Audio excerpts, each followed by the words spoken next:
Okay, I'm back. Oh, my videos are flawless, aren't they? We're talking symmetry. So our mind wants to see, I forgot it was a smartboard. The smartboard in my other classroom never worked, so when I touched it, I wasn't used to it responding. So now I won't touch anything. But we want to see these two pieces as a connected whole instead of seeing the two middle pieces connected. Our brains want to see symmetry, right? We like to see continuity, so we want to see that as a line. We want to see closure. So we want to see that as a circle and a square, even though that's not actually what those shapes are. So Gestalt psychologists discovered all of these ideas about perception, and that's how people create optical illusions. By knowing how your brain is organizing perceptual experiences, you can trick it. We talked about figure ground in one of our earlier lessons, but these are another common examples in Gestalt psychology. So the classic faces versus vases is a figure ground. We know our brain likes to organize perceptual information to a central figure and to a background, right? So if this is if your white's the background, you see faces. If your black's the background, you see a vase. You see a saxophone if you make the white a background, or a man playing a saxophone, or you see a female face if you make, the other the back, or the black your figure, okay? So that was one movement in psychology that focused on one thing. Okay. If we look at a historical overview of psychology, what I want you to actually be doing while you're watching this lecture is I want you to print out or have the sheets that I attached, and it's a notes guide. So you'll notice on the sheet called Student Notes Guide that there's blanks in it, and you can go through the PowerPoint to fill in those blanks. And the words that are underlined in the PowerPoint are going to be your blanks on your sheet, okay? So I tried to make it easy for you. In class, we would do this as notes. So when we're looking at psychology, the first lab devoted to the scientific study of psychology to treat it like an actual disciplined science was developed in Germany in 1879. Up until then, like you read in your handout, most people doing psychology would have actually been like stuffed into philosophy departments at universities. But this was really the first kind of attempt to treat it like a science in the sense that you would do experimentation and your results would be valid and proven, okay? It was Wilhelm Wundt who did this. He's considered the father of psychology. Okay, this is what he looks like. I'm always curious what people look like. So if you want to know, this is him. Okay, and just some key ideas about him. He was a German medical doctor and a psychologist, regarded as the father of psychology, founded the first formal lab to psychology, and his huge contribution to the discipline of psychology is that he wanted it to be, like I said, a valid experimental science. Not just fluff, not just something we talk about, something that can be tested and proven and developed into theory. Okay? So when you did your reading yesterday, you read about behaviorists and the psychoanalysts, the humanists, the cognitivists, I forget what other ones were in there, the social biological psychologists. You read about different kinds of psychologists. The three we're going to focus on over the next week are behaviorism, the psychoanalytical perspective, and the humanistic perspective. And these are kind of known as the three contemporary movements in psychology. At the time when they were developed, they were very distinct from each other. So you were like a behaviorist, or you were a psychoanalyst, or you were a humanistic psychologist. Now modern psychology takes pieces of all these theories to understand human behavior, and they kind of put them together, and it forms, modern thinking about motivation and human thought process and human behavior. So this lesson is just going to focus on behaviorism, and I want you to really know these three different theories well. Okay, so these are the three we're going to look at over the next 3 or 4 classes. Today we're going to focus on behavioralism, or the behavioral perspective. If you look at the roots of a lot of these terms, they'll help you understand kind of what these terms mean. So in behaviorism, you see the word behavior, right? And it is about what you see a person or an animal doing, their actual behavior. If you look at the psychoanalytical, sometimes it's called the psychodynamic, It was created by Sigmund Freud, so sometimes the psychologists are called Freudian psychologists or Freudian theory, whatever term you're going to use. The root of the word is psycho, okay, having to do with the mind, the inner workings of the mind, your unconscious mind. And then when you look at the term humanistic, you see the word human, and it's more looking at how we develop and grow and reach our full potential as human beings, okay? Today we're going to look at the behavioral perspective. Again, you have these notes in your notes guide, and you'll go through the PowerPoint and fill in the underlined words so you have them to study from for your first test.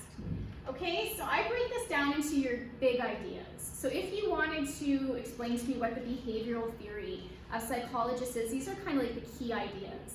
And the first idea is it's only observable behavior. It's what you see an animal or a person actually doing. That's the only thing the psychologists were interested in. They weren't interested in what was forming this behavior, the workings of the mind. They were looking at how a subject reacts to their environment and how their environment changes their behavior. Okay? So, key idea, if we were talking about the person versus situation debate, behaviorists believe in a situation, right? It's this idea that the environment will shape an animal or a human's behavior, okay? It does not speculate on that underlying human process of thinking, and the big belief here is that all behavior is learned. Everything you do, your personality, your likes, your interests, you have learned to like them, you've learned to do them based on your environment, okay? So that's kind of the key idea of this process, okay? Ivan Pavlov was the very famous psychologist that made this movement well known, and he actually stumbled upon this whole kind of process, this whole kind of thinking of behaviorism. So this is what he looks like. He was a Russian psychologist. He was actually a medical doctor too. He wins the Nobel Prize in 1904 for medicine. And what he stumbles upon accidentally is something that becomes a very important concept in psychology, and it's this concept called classical conditioning. And when we do our unit on learning and learning theory, we will study him in a lot of detail, okay?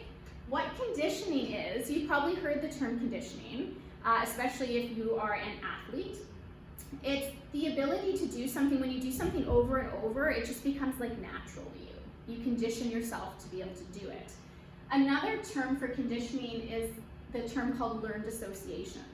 And this is the idea that you learn to connect or associate two things that normally wouldn't be connected because they're paired over and over again together. Okay? So the actual definition, when you take two, and the key is unrelated things, and psychologists, a fancy way to say things is stimuli or stimulus. When you take two unrelated things and you pair them together over and over and over again, your brain will make a connection between them. They will make a learned association, and once that happens, psychologists say you're conditioned, okay? So a perfect example of this is in your life, you have been conditioned when a bell rings to get up and leave your class or to change classes. A bell and standing up and leaving a classroom are unrelated things, but when they were paired in kindergarten and grade 1 and grade 2 and throughout your whole school system, a bell signified the end or the start of a class, you learn to modify your behavior to that sound. You react differently when you hear a fire bell. Okay, you have been conditioned to have a different behavior when you hear that stimulus. It's been paired over and over again. Now when you hear a fire bell, you walk and you go outside, right? And that's what conditioning is taking two unrelated things, a stimulus and a behavior, and putting them together, okay? There's two types of conditioning, and we will get into this a lot in our later theories on learning. There's something called classical, which is involuntary behaviors, which are behaviors you can't control. And then there's operant, which are voluntary behaviors, which are behaviors you can control. So in this example, hearing a school bell and getting up and leaving, that would be operant conditioning. Okay, you can control whether you stand up and leave. Okay, if you were in a class with me and you had a question, you usually would raise your hand. Even when we're remote online, people raise their virtual hands when they have something to say. That's operant conditioning. You can control whether you raise your hand. Classical conditioning are behaviors you can't control. So when I have a fear of dentists. So when I go to the dentist and I walk into that building and I smell the fluoride, I instantly feel yucky. I feel afraid. It causes anxiety in me. That would be classical conditioning. I have learned somewhere in my life to associate going to the dentist with fear, and I can't control it. So it's involuntary, right? So this is explaining how we learn behavior, either through operant conditioning, behaviors we learn to control, or classical conditioning, which is behaviors we can't control, okay? How Pavlov discovered classical conditioning was really interesting. He discovered it by mistake in his very famous salivating or drooling dogs experiment. And what actually happened here is he was initially studying dogs' digestive tracts. So he wanted to know how much saliva they were producing when they were presented with food. So what he was doing is he had meat powder, yum yum, and he was going to deliver it to the dogs, and then he was going to measure how much they drooled. He was learning about their digestive tract. So he had actually attached like a beaker to their cheek so he could collect their drool. But what started happening is he claimed his dogs became psychic, and that they would actually start to drool before they were given food, and that shouldn't happen. A natural relationship would be dogs get food and they drool. But they started drooling. There's different stories. Some say when they heard his keys jingling as he walked down the hall, or when they actually heard his footsteps, they started to drool in anticipation for having food. And so they weren't psychic, they were conditioned. They had associated the sound of his footsteps with being fed, and they were having an involuntary response of drool because they connected the sound with food. So they had learned an association. Very similar to how, if you open the cupboard, maybe your cat will come running because she knows that sound means she's going to get a treat, okay? So these dogs were drooling at the sound of his footsteps instead of actually at food. And so it wrecked his experiment on the medical or the digestive tract of dogs, but he discovered a fundamental theory of behavior in psychology, which is classical conditioning, okay? So what he became interested in is, could you get these dogs to drool to any stimulus? So he, for example, used a bell. And every time he fed the dogs, he would ring the bell first. And when he paired the dog food with the bell over and over and over again, eventually the dogs learned this association. And he no longer had to give them food, he just had to ring the bell and they would drool. This is the basis of a lot of training, animal training. So they could be trained to anything. They could be trained to drool to a certain note on the piano, or to any sound, a red light. All that mattered was that it had successfully been paired together with the food enough times that the dogs would make that connection and eventually just drool at that sound alone. Okay?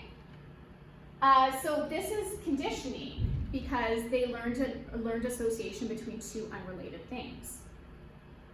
So these are just some pictures. This is the drawing. You can see this in your PowerPoint of the apparatus he used. That's him with his dogs, and that's the idea of ringing a bell and getting the dog to drool because of this association. Okay? In your PowerPoint, I have actually included a short video clip. I don't know if it's going to show up here, but in your PowerPoint, at the top beside the name, I included the link. So there it is. So this might pop up for you. I embedded them all, but if it doesn't, go to the link. And this kind of just recaps what I told you about and shows you some actual footage of it. It's super interesting. Okay, this is just a little bit of psychology humor. Once you know this experiment, it says Pavlov's Dogs Lab, and then it says, please don't ring the bell. Funny, right? Good stuff. Okay, I also included a clip here, which is really funny too.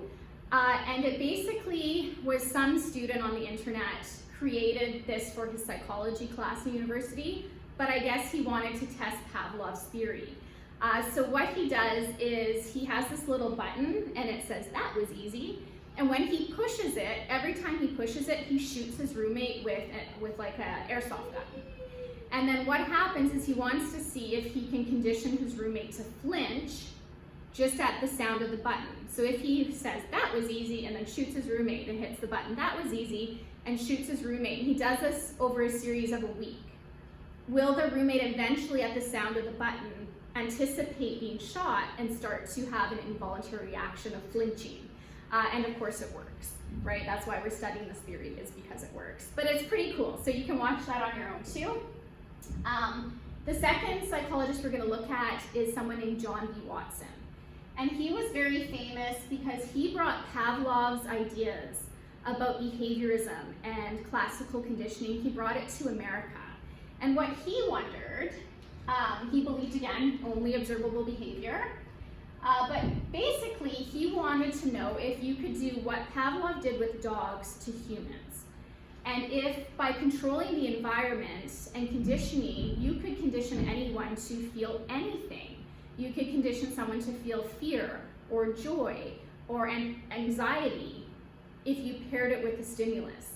And we know this is true. When you watch horror movies or scary movies, it's all conditioning. Certain sounds cause us to become afraid. When the music becomes intense, we start to cover our face in anticipation of something jumping out to scare us. You know, clowns.